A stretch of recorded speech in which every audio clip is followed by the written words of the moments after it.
Suratul A'la ayat 14. Alhamdulillahirabbil alamin. Allahumma salli wa sallim wa barik ala Muhammad wa ala alihi wa sahbihi ajma'in. Allahumma faqihna fid din wa 'allimna at-ta'wil wahdina ila sawa'is sabil. Allahumma waffiqna lima tuhibbu wa tarda waj'al akhiratana khairan min al-ula.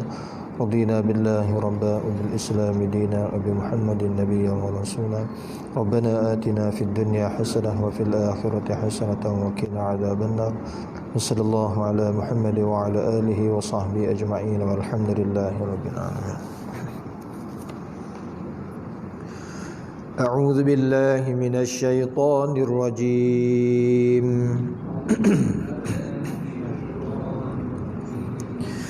بسم الله الرحمن الرحيم. قد أفلح من تزكى وذكر اسم ربه فصلى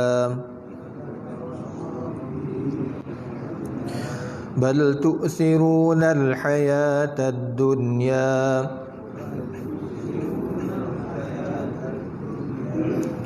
والآخرة خير وأبقى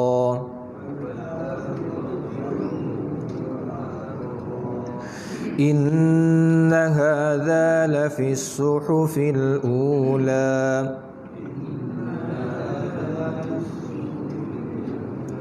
صحف إبراهيم وموسى.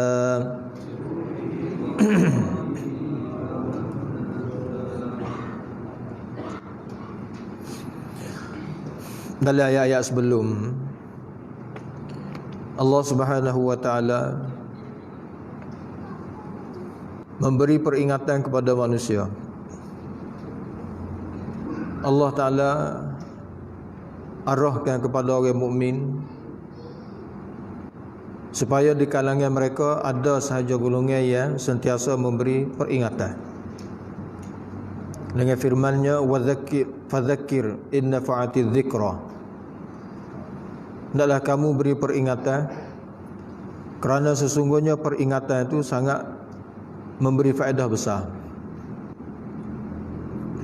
Dan zikra dalam ayat ini, peringatan yang dimaksudkan dalam ayat ini adalah peringatan dengan Al-Quran. Atau kalimah az-zikra pada ayat 9 itu, dia adalah Al-Quran. Kalimah zikra, kalimah tazkir, ia keluar daripada kalimah tazkir tadi itu, zakir. Tazkir ni maknanya memberi peringatan kepada manusia tentang sesuatu perkara yang dia telah tahu pun, tapi dia lupa lepas itu. Dia leka, dia lalai. Itu dia panggil peringatan. Jadi apabila disebut peringatan, maka dia memberi makna, memberi peringatan kepada seseorang tentang sesuatu yang dia telah tahu. Nama lagi peringatan. Peringatan ni maknanya peringat semula, bahasa daerah kita sebut. Sebab itulah dalam ayat lain Allah Ta'ala berfirman, وَلَقَدْ يَسَّرْنَا الْقُرْآنَ لِلذِّكْرِ. Sesungguhnya kami mempermudahkan Al-Quran untuk diambil peringatan.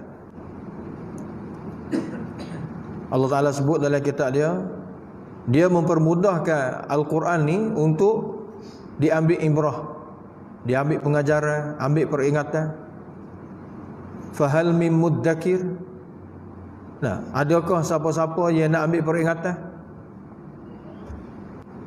Allah sebut dalam kitab dia. Jadi segala jenis ataupun segala bentuk peringatan termaktub dalam kitab dia.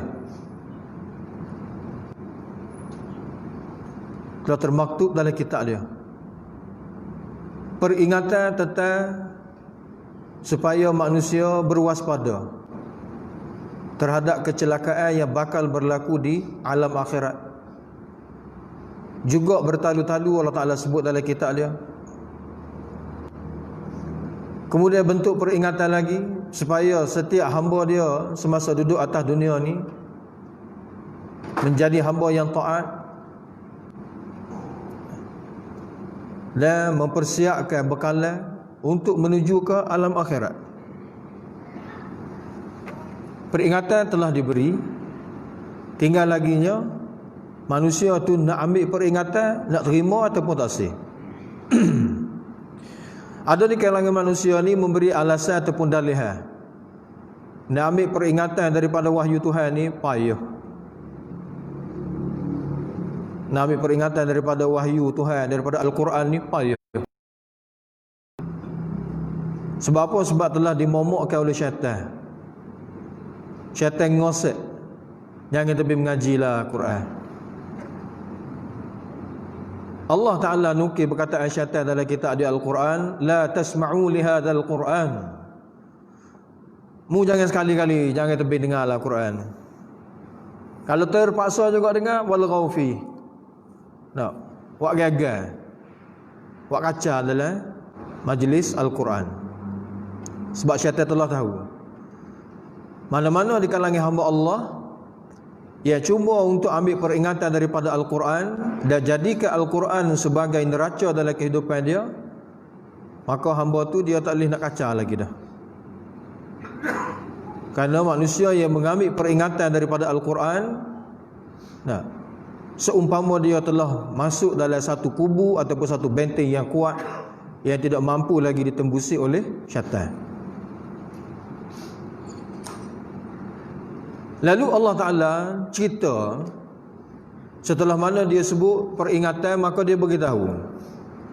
Setelah peringatan diberi, maka ada di kalangan manusia terima. Allah bahasakan dalam surah Al-A'la ni, orang yang menerima ataupun yang sanggup mengambil peringatan dengan kalimah man yakhsha, iaitu orang yang ada sifat khasyah, ada sifat takut kepada Allah.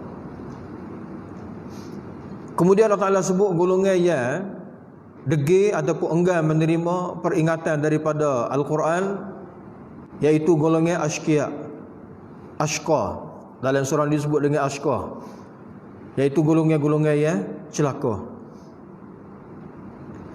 Golongan yang celaka ni, mereka tidak akan bersedia untuk nak ambil peringatan dan juga pengajaran daripada wahyu Allah. Kemudian Allah Ta'ala sebut, Allah Ta'ala cerita akan tentang bahaya yang bakal menanti golongan-golongan yang enggan menerima peringatan daripada Al-Quran. Seperti mana kita dengar dalam ayat, nah, ayat 11 dan juga ayat 12 dan juga ayat 13. Dalam ayat ini Allah Ta'ala beritahu kesan daripada kedegilan mereka masa duduk atas dunia, tak usah ambil peringatan daripada Quran, maka mengakibatkan mereka melakukan penerakaan kepada Allah. Penerakaan yang mereka lakukan sama ada secara sedar ataupun tidak, maka akibatnya mereka dihumbar ke dalam neraka, dan mereka hidup dengan keadaan kehidupan yang sangat sengsara, yang tidak ada kerahatan dalam kehidupan mereka. Setelah itu Allah Ta'ala cerita pula kesan daripada orang yang ambil peringatan daripada Al-Quran. Maknanya Allah Ta'ala sebut tentang targhib dan juga tarhib. Dengan bahasa lain, Allah Ta'ala sebut takhwif dan juga tabsyir. Bagi tujuan supaya hamba tu takut untuk melakukan penerakaan, dan juga hamba tu jadi gemar ataupun jadi minat, jadi suka untuk melakukan ketaatan kepada Allah. Jadi pada ayat yang ke-14 yang kita nak baca malam ni, ini Allah Ta'ala cerita pula tentang golongan-golongan yang menerima peringatan daripada Allah Subhanahu wa Ta'ala. Qad aflaha man tazakka, sesungguhnya telah berjaya sungguhlah man tazakka, orang yang menyucikan diri dia. Sini Allah Ta'ala tidak sebut sucikan diri daripada apa. Sebab merangkumi semua perkara, merangkumi setiap perkara. Tazakka sini ditafsirkan oleh Abdullah bin Abbas, maknanya tatahhara anisyirki bil iman, menyucikan diri daripada syirik dengan cara dia beriman. Dalam riwayat lain, dalam Musnad Ahmad, semasa Rasulullah sallallahu alaihi wasallam baca ayat ni, lalu baginda bersabda, man tazakka ni siapa dia? Man tazakka ni siapa? Man tazakka ialah man syahida an la ilaha illallah wa khala'al andad. Yang pertama sekali, Rasulullah SAW bersabda, man tazakka ni ialah orang yang bersaksi bahawa tidak ada ilah yang layak diseru, yang layak dipuja kecuali Allah. Jadi tafsiran daripada Nabi sama seperti mana ditafsirkan oleh Abdullah bin Abbas radhiyallahu anhu.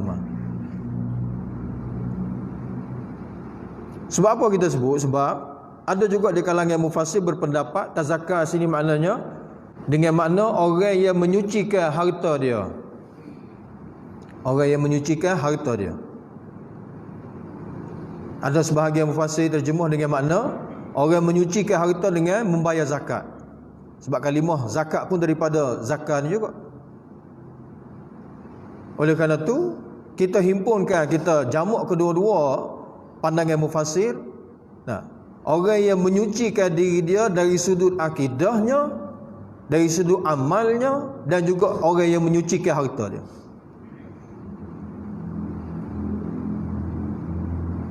Jadi dalam sabda Nabi, Nabi bersabda, man syahida an la ilaha illallah wa khala'al andad wa anni rasulullah. Yang ketiganya Nabi beritahu, yang dimaksudkan dengan man tazakka ni, orang yang bersaksi bahawa tidak ada ilah yang layak diseru, yang layak dipuja kecuali Allah, iaitu ahli tauhid. Yang kedua, khala'al andad. Khala'al andad ni maknanya orang yang meninggalkan segala pujaan-pujaan lain, segala tuhan-tuhan lain, segala ilah-ilah lain, tinggal habis semua sekali. Ini adalah penjelasan ataupun huraian kepada makna man syahida an la ilaha illallah. Sebab selagi mana seseorang tu masih lagi ada fahaman, ada lagi wakil Tuhan, ada lagi zat yang layak diseru, yang layak dipuja selain daripada Allah, selagi itulah dia tidak sempurna dalam syahadah dia. Selagi mana tak buat segala ilah. Allah kita seru juga, selain Allah pun kita seru juga. Tai butuk-butuk semaya hajat pun kita buat juga. Jumpa Tok Bomo pun kita buat juga. Jadi golongan yang tidak jelas dan juga tidak menepati syahadah dia.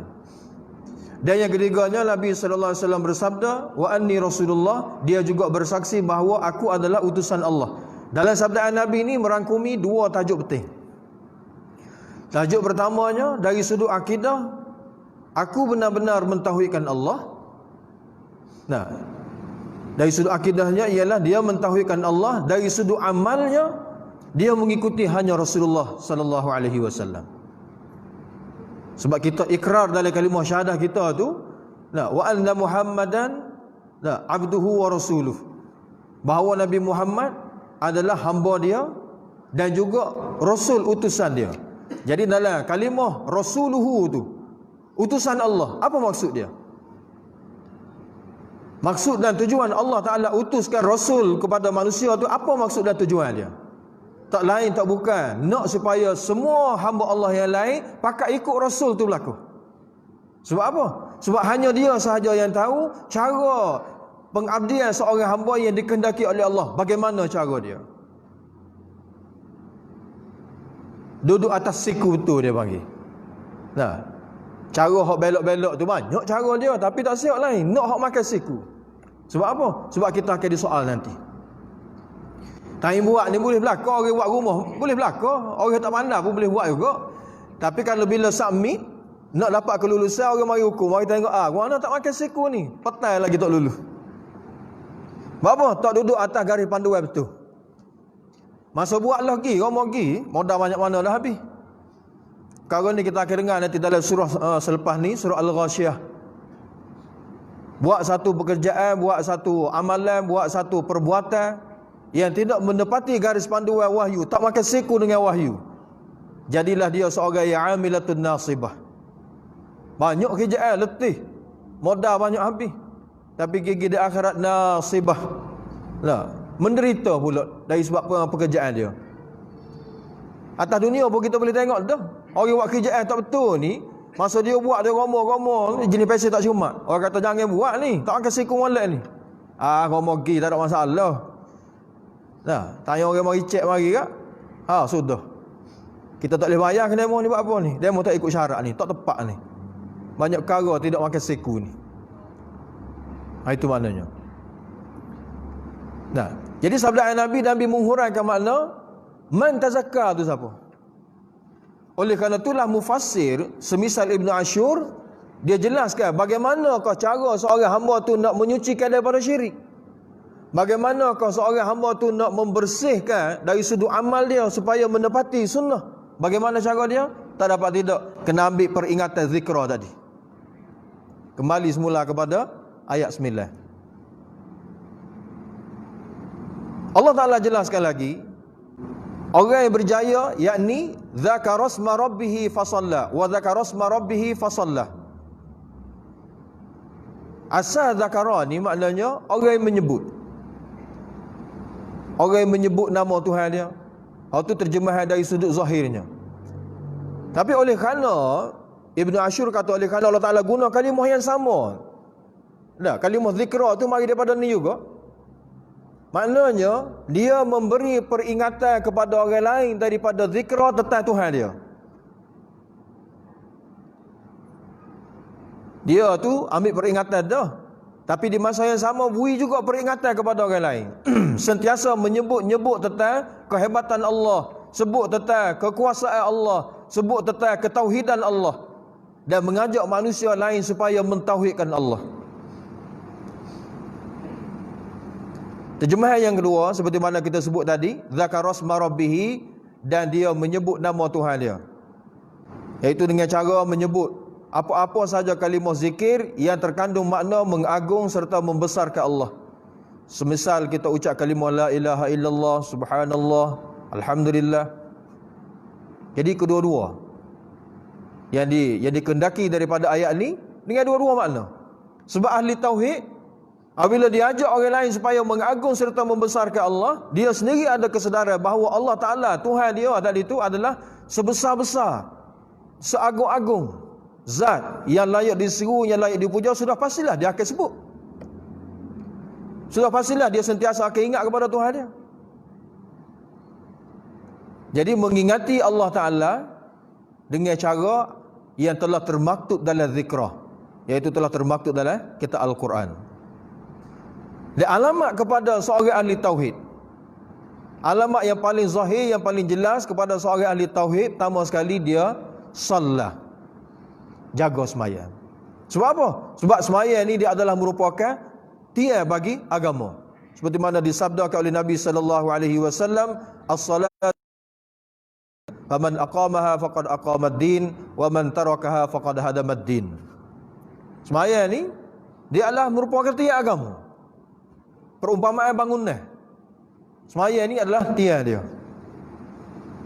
Nah, jadi kalau bangunan tak ada tiang dia, orang tak panggil bangunan dia. Orang tak panggil bangunan. Sebab apa? Sebab tiang itu adalah merupakan asas. Nah, jadi kalau tiang tak ada, maknanya runtuhlah satu bangunan tu. Oleh kerana itu Nabi bersabda, "Faman aqamaha", siapa-siapa yang mendirikan sembahyang, faqad aqamad-din, orang itulah yang mendirikan agama. Wa man tarakaha, siapa-siapa hak tinggal sembahyang tu, faqad hadamad-din, orang inilah yang meruntuhkan agama. Batu ranaknya agama, mundurnya agama seseorang bukan dengan sebab gangguan orang lain kadang-kadang, tapi berlaku daripada dalamnya. Dia sendiri hak peranak agama dia. Tak ambil berat atas semaya dia. Tak cara atas semaya dia. Semaya pun ala kadar je. Nah, semaya ikut dia, ikut selera dia. Berasa nak semaya, semaya. Lepas tu kadang-kadang kita sangat-sangat sedih lah. Di kalangan umat Islam ramai mana orang tak jaga semaya. Nah, maknanya umat Islam sendiri yang meranakkan agama dia. Umat Islam sendiri yang meruntuhkan agama dia. Tak ambil berat tentang agama dia. Nah, tapi kadang-kadang duduk barisan depan bahagian nak melaung, nak melalak tu, nak konon-kononnya melaungkan slogan kita lah membela Islam. Kadang-kadang pun buat ni kok. Nah, nak nampak orang lain, nak nampak Yahudi, nampak Nasara, nampak musyrikin, nak peranak agama. Diri dia sendiri tu dia tak nampak. Jadi alamat kepada seorang ahli tauhid, orang yang benar-benar takut dan bimbang terhadap perkara yang bakal menimpa dia di akhirat nanti, di antara alamat zahirnya ialah orang yang jaga semaya dia. Mana sini Allah Ta'ala sebut dia melakukan ketaatan kepada Allah. Nah, melakukan ketaatan kepada Allah, nah, terutama sekali adalah arahan supaya manusia buat, arahan paling besar sekali, iaitu semaya. Sebab semaya lah nanti di akhirat, di antara amalan hak mula-mula sekali akan disoal, akan ditanya. Dan dengan sebab semaya jugalah amalan-amalan lain tu akan diterima. Semaya tak jaga, amalan lain bermasalah. Semaya tu kalau tak jaga dia, tak ditunaikan dengan sepatutnya, maka dia akan jadi kacau habis kepada orang lain. Sebab dia adalah merupakan asas. Dia adalah merupakan asas selepas daripada akidah. Kemudian Allah Ta'ala datangkan ayat berbentuk tazhib minad dunia. Allah Ta'ala anjurkan kepada hamba dia ni supaya zuhud tentang dunia. Sebab apa? Sebab dunia dia adalah merupakan satu benda yang fana, benda yang akan binasa. Yang pertamanya, di dunia itu sendiri dia akan binasa. Yang kedua, kita akan tinggal dunia kukuk mana pun. Suka kau tak suka kau, setiap orang akan tinggal dunia dia. Tinggal satu hadah. Lepas tu lama-kelamaan hancur lebur pula tu benda dia tinggal. Manakala akhirat ni dia satu tempat yang berkekalan, abqa. Dalam ayat depan kita akan dengar Allah Ta'ala sebut tentang akhirat ni adalah negara kekal. Lagi pula di akhirat nanti, kalaulah di tempat nikmat hak kemuncak sekali. Tak serupa dunia. Dunia ni mana ada kenikmatan kemuncak? Tak ada. Nah, tidak ada satu perkara pun yang mana boleh memuaskan betul-betul keinginan kita sepuas-puasnya. Tak ada. Sebab Allah Ta'ala tidak cipta dalam dunia ni satu jenis nikmat yang benar-benar dapat memuaskan hawa nafsu manusia. Sebab itulah manusia hidup dalam keadaan tak puas semua atas dunia. Sebab memang itu. Sebab dunia ni bukan tempat untuk nak memuaskan nafsu. Bukan tempat dia lagi. Oleh kerana itu kita kena sentiasa didiklah jiwa kita. Sentiasalah memberi peringatan kepada jiwa kita. Sebab kalau ikut erat jiwa kita ni macam-macam benda je nak. Nah, manusia mati dengan keadaan banyak sekali keinginan hawa nafsu dia tu tidak dapat ditunaikan. Dia kena beri peringatan kepada diri dia, dunia ni bukan tempat sebenar untuk nak memuaskan nafsu. Nah, oleh kerana tu janganlah ikut arah hawa nafsu masa di atas dunia. Akhirat tak apa. Akhirat Allah Ta'ala cukup-cukup. Siapa manusia kalau kira pakai nyadar dan dia tak say dah, padan dah. Apa? Setara nikmat di akhirat nanti pun ada lagi hamba Allah. Nah, tak puas lagi, nak lagi.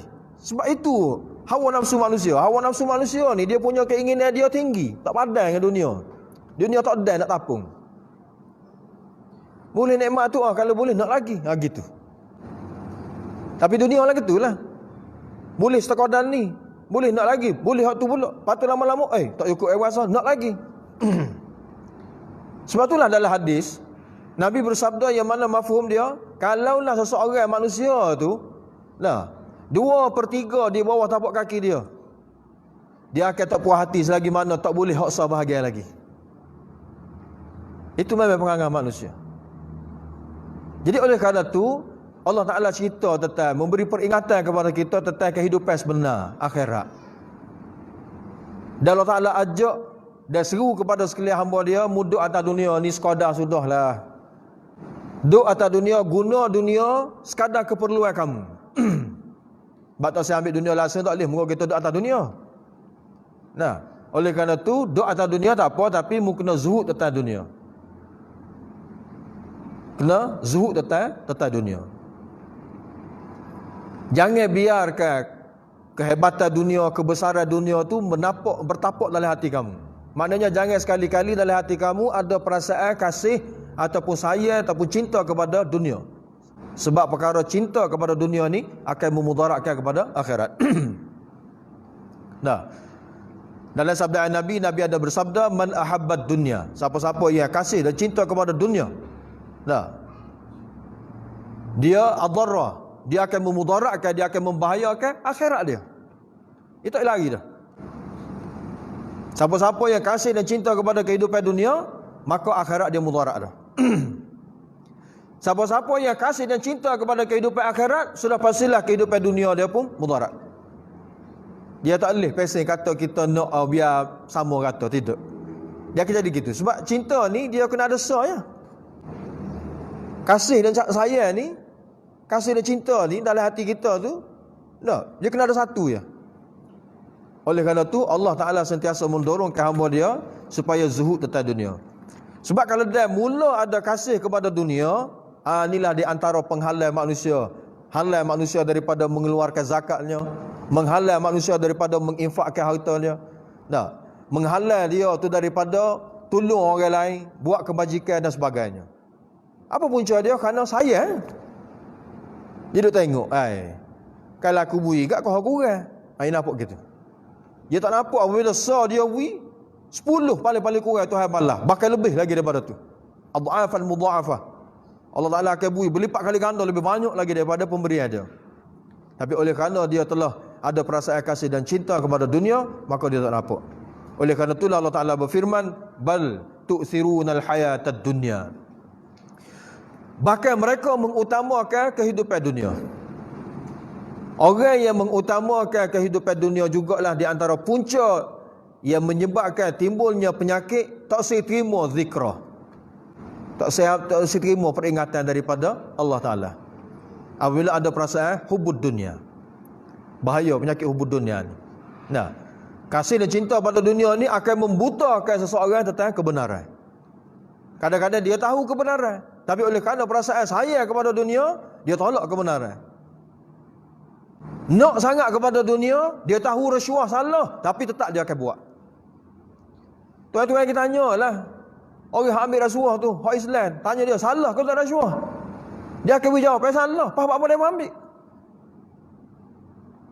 Sebab tu thirunal hayatad dunya, mengutamakan kehidupan dunia.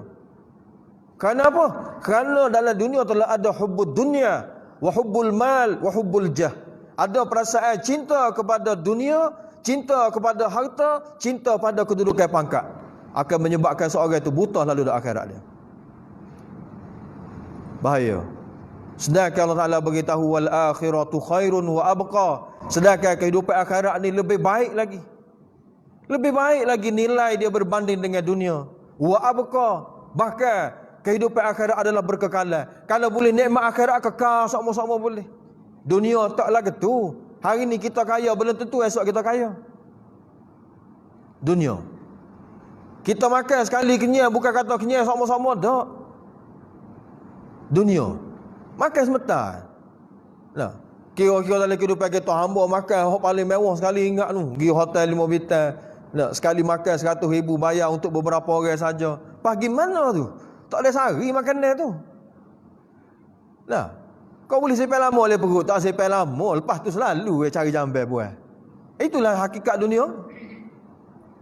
Dalam kehidupan kita pun Allah Ta'ala telah zahirkan, Allah Ta'ala telah tunjuk kepada kita, itulah fana, binasanya dunia. Tak ubah seperti mana kamu makan satu makanan nikmat, apa pada tu buah. Dalam syurga, tak ada istilah buah. Makan, tak ada buah tu. Kerana apa? Kerana dia adalah nikmat sebenar, dan berkekalan nikmat tadi. Jadi Allah Ta'ala sebut wal akhirah, kehidupan akhirat, khairun, lebih baik lagi nilai dia daripada dunia, kerana dia tidak akan binasa, kita tak akan tinggal dia pun tak akan hancur. Tapi dunia ni sama ada kita tinggal dia dulu ataupun selewat-lewatnya dia akan hancur sekali dengan manusia. Tapi kebanyakan manusia kat tinggal dunia dulu. Tinggal belakang, kita tunggu masa nak tinggal dunia ni. Tunggu masa. Himpun harta banyak sekalipun, adakah kita boleh bawa harta kita? Sahabuk dah boleh bawa. Kalau boleh bawa kain putih tu je lah. Kalaulah harta tadi kita tidak guna, kita tidak convert, kita tidak tukar kepada nilai akhirat, maka kekallah dia di dunia. Dia akan tinggal kita. Ikut kubur pun tak segi dah dia. Tak segi dah. Usah kau nak masuk dalam sekali. Tebing masuk dalam sekali, tahu kat orang pergi korek curi pula pak topik. Nah, atulah ni manusia lah ni nak beritahu telah diperbodohkan begitu melalu oleh bisikan syaitan. Pada peringkat dulu-dulu kat dia kata, oh tak apa, nah, pok kita mati, dia banyak harta, kalau dia buat salah kat, biar dia buat pitih banyak-banyak dia pergi bayar. Dia tanah kali dengan pitih-pitih pok dia. Tahu kan sasat perokok lagi korek pun, pok tu habis habis.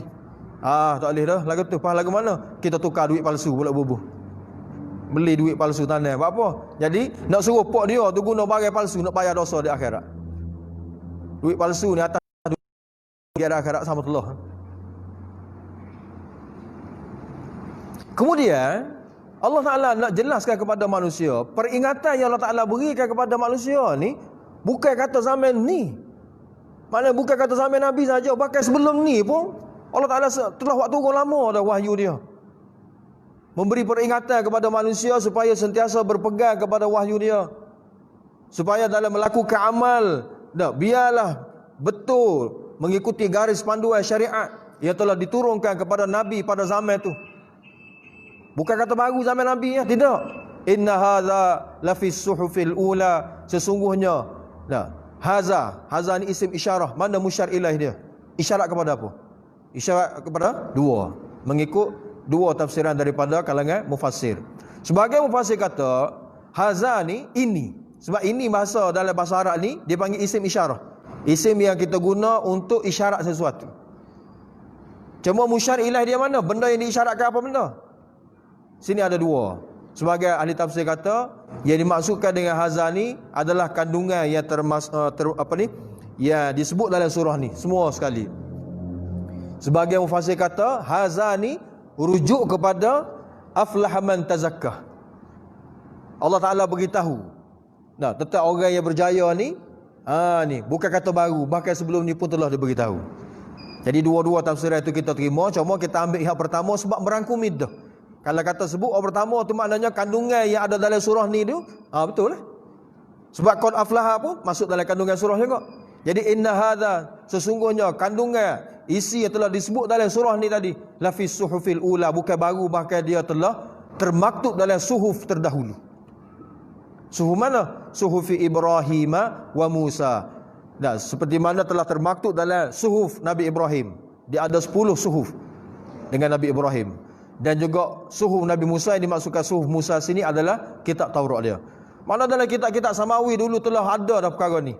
Memberi peringatan kepada manusia tentang bahayanya kasih dan cinta kepada dunia, dan hendaklah kamu hai manusia beri keutamaan pada kehidupan akhirat. Sebab apa? Sebab masing-masing kita ni sedang berjalan dan sedang menuju ke alam akhirat.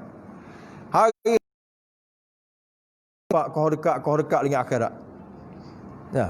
Tapi kerana apakah manusia mengutamakan kehidupan dunia? Kerana manusia telah terpesona dengan keindahan dan juga dengan kecantikan dunia. Telah ditazinkan oleh syaitan, dunia begitu indah, begitu begini, sehingga manusia pun ambil keputusan, buat keputusan mengutamakan kehidupan dunia. Oleh kerana itu, orang yang cerdik ialah seorang yang boleh buat keputusan. Dia tahu dunia ni adalah merupakan satu tempat yang sementara, dia akan tinggal. Akhirat adalah merupakan satu tempat yang berkekalan. Dia akan hak mana dia patut pilih sebenarnya. Dan kita akan pergi ke akhirat. Kita tak duduk dunia lama-lama ni. Sebab dunia adalah merupakan tempat persinggahan kita untuk sementara saja. Kemudian surah Al-Ghasyiyah ni insya-Allah kita akan baca pada minggu hadapan. Alhamdulillahi Rabbil Alamin. Allahumma salli wa sallim wa barik ala Muhammad wa ala alihi wa sahbihi ajma'in. Allahumma anfa'na bima 'allamtana wa 'allimna ma yanfa'una wa zidna ilma. Alhamdulillahi ala kulli hal wa na'udzu billahi min hali ahli an-nar. Rabbana atina fid dunya hasanah wa fil akhirati hasanah wa qina adzaban nar. Wa sallallahu ala Muhammad wa ala alihi wa sahbihi ajma'in. Walhamdulillah. Subhanallah bihamdihi subhanallah. Asyhadu an la ilaha illallah.